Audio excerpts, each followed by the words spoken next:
Alright, calculus students, so this one is for section 3.1 from James Stewart, so lecture section 3.1.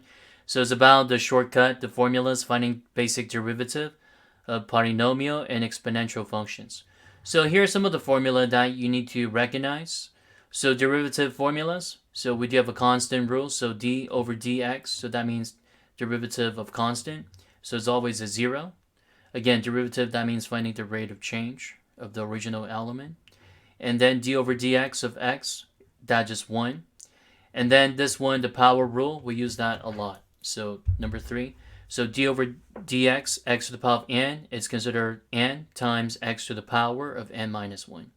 So anytime you want to find a derivative of any kind of a high degree polynomial, always bring down the power and then subtract the original power by 1. And then for the coefficient rule, this one is incomplete. Let me just put it in. Okay, so for the rest of this, so derivative of a constant with that f of x is considered coefficients times the derivative of f of x. And then for that derivative of f of x plus minus g of x, then that would be derivative of f of x plus minus g prime of x. And then derivative of e to the power of x, that one is just consider e to the power of x. Okay, it's the same form. So now let's try to apply some of the formula for the following examples.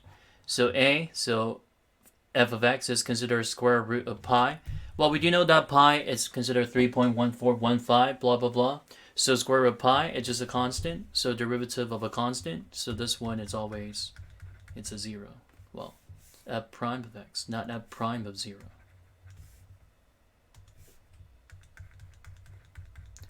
And then for the next one, we want to use the power rule. So bring down the power and also the coefficient rule, carry the coefficient. So 3 times 1/3, and then x to the power of 1/3 minus 1, which is what, negative 2/3. And then minus 2 times 1/4 times x to the power of 1/4 minus 1, negative 3/4.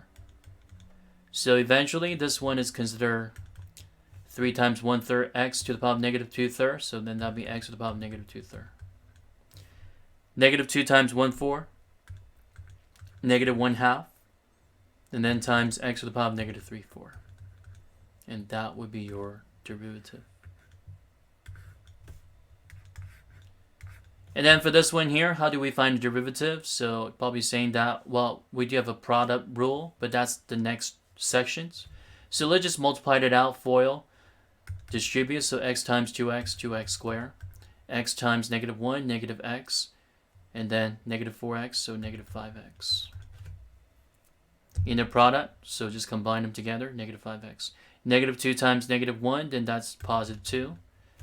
So this one is do consider f of x, so derivative, the instantaneous rate of change.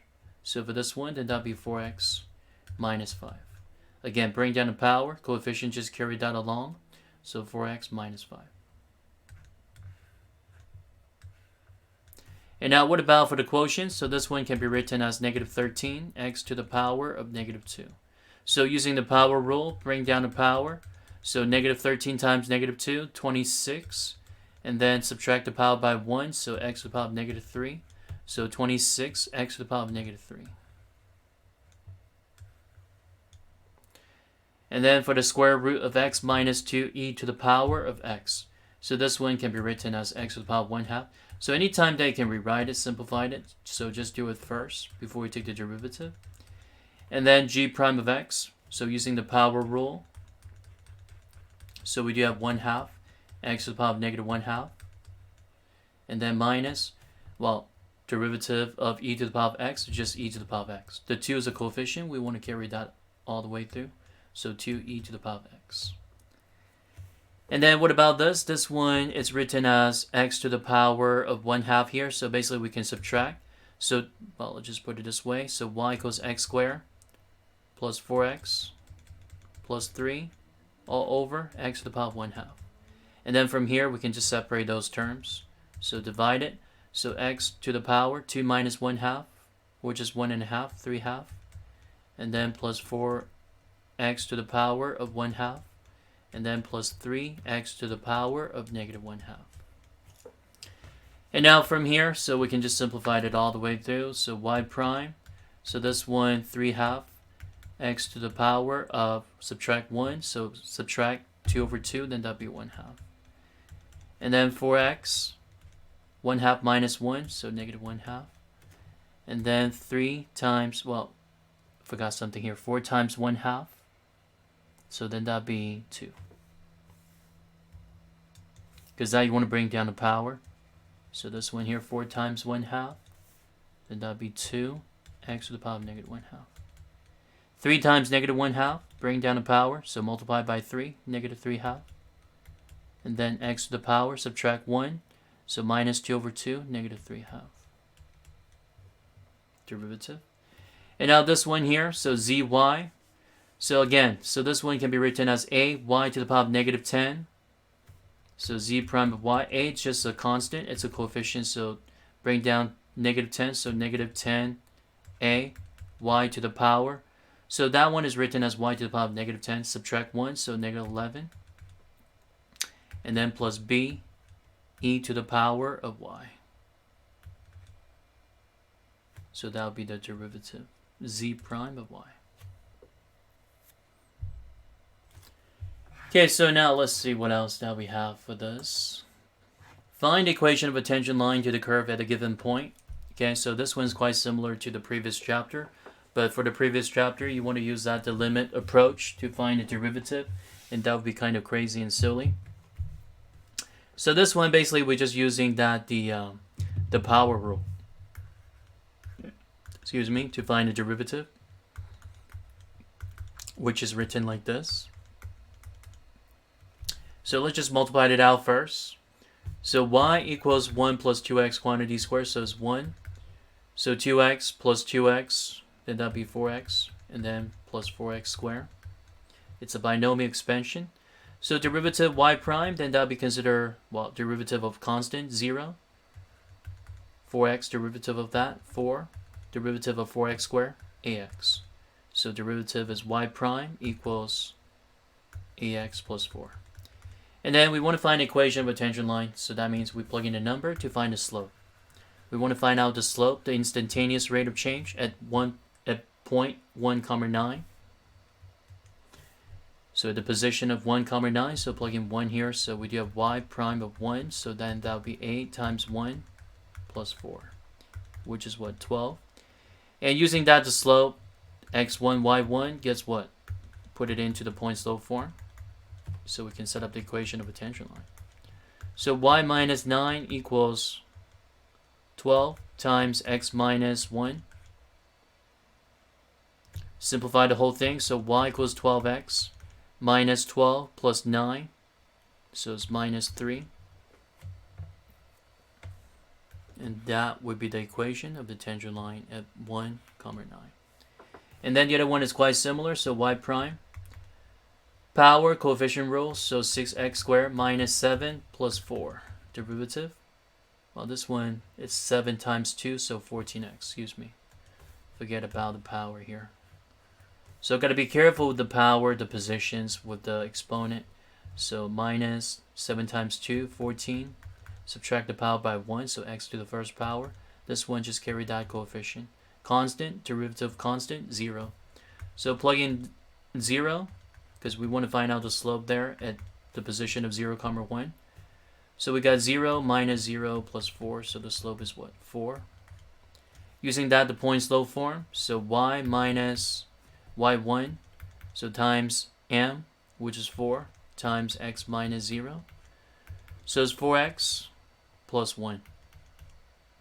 And that's the equation of a tangent line. So it's pretty straightforward. Find the equation of both lines that are tangent to the curve. Okay, equations. So more than one. Lines. And the tangent to the curve at y equals 1 plus x to the power of 3. And parallel to the line of 12x minus y. So a couple things right here. So back to algebra 1 or geometry. If two lines are parallel, that means the slope must be exactly the same. Okay, so two lines are parallel, the slope going to be exactly the same. So let's just find out the slope for this line here. So we got 12x minus y equals 1. Convert it back to the slope-intercept form. So we do have negative y equals negative 12x plus 1. Divided by negative 1 both sides, so we do have y equals 12x minus 1. Okay, so the slope here, as you can see, that's the slope-intercept form. So the slope is what, 12? So for m1 is 12. m1, that means the slope of the first line, the first parallel line. So that means the slope of the second parallel line, it's also what, 12. So we're using that as the slope. And now, what this one tells you, tangent to the curve. That means we want to find out the instantaneous rate of change at this position here. So we don't know what that is, but we can just find it out by finding the normal derivative. So y equals 1 plus x to the power of 3. So using the derivative formula, so derivative of constant, 0. Derivative of x to the power of 3, so which is 3x squared. So we found that it's 3x squared. Since we do know the slope, since we do know the general form for the derivative, so we set that equal to that 12 right here. Solve for x, because we want to find the positions. So that means 3x squared equals 12. So x squared equals 4. So that means x equals plus minus 2. So not only that, we're solving for x, but also we need to find out what y is. So plugging back to the original equation. So y equals 1 plus 2 to the power of 3. So for x equals 2, so we got y equals 9. So 2 comma 9, so that's 1 point. And let's see what else that we have. The other point we have is what, when x equals negative 2. So y equals 1 plus negative 2 quantity to the power of 3. So negative 8 plus 1, then that would be negative 7. So negative 2 comma negative 7. Okay, so now once we find out those positions, guess what we can do? With the slope, just write the equation of both tangent lines. So the equation of both tangent line using the point slope form. So we got y minus, well, I started with this, 9. So that equals 12 times x minus 2. So y equals 12x. 12 times negative 2, negative 24 plus 9. So then that would be considered 15.